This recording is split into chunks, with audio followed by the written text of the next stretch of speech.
Les religions au centre du monde du travail. Selon une étude publiée mercredi, les contestations à motifs religieux sont ancrées dans le quotidien des salariés, mais leur nombre reste stable. Pourtant, les conflits ne cessent d'augmenter et l'islam en prend pour son grade. Thibaut Bastide.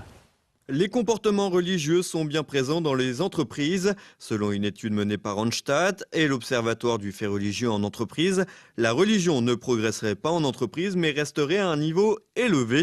En effet, 65% des salariés déclarent observer occasionnellement ou régulièrement des faits religieux au travail, un chiffre stable par rapport à 2016.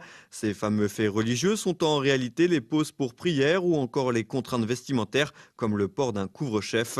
Le rapport fait également état d'une augmentation des cas de conflit. 53% des situations rencontrées relèvent de demandes d'absence pour fêtes religieuses, de port ostentatoire de signes religieux ou de prières pendant les pauses.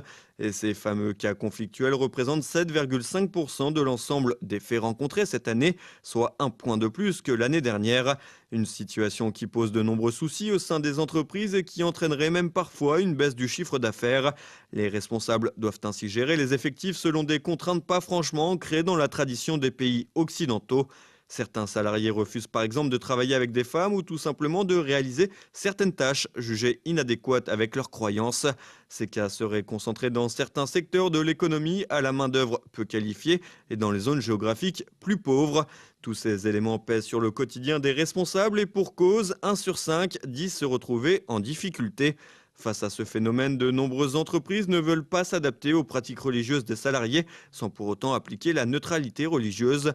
Malgré cela, certains pratiquants tentent d'imposer leur fonctionnement religieux, n'hésitant pas à accuser les réfractaires de racisme ou plus précisément d'islamophobie. Car c'est bien de l'islam dont il est question. Le directeur de l'Observatoire du fait religieux en entreprise, Lionel Honoré, n'hésite pas à cibler en priorité la religion musulmane, qui est, selon l'étude, au cœur de la majorité des cas conflictuels pour cause de prière, de refus d'être dirigé par une femme ou de travailler avec une personne n'ayant pas les mêmes croyances. Pourtant, la loi est claire à ce sujet, c'est à l'entreprise de fixer les limites de la pratique religieuse en son sein, mais les rôles semblent s'être inversés et désormais, les religions dictent le quotidien des entreprises dans un cadre qui, à l'origine, est régi par la laïcité.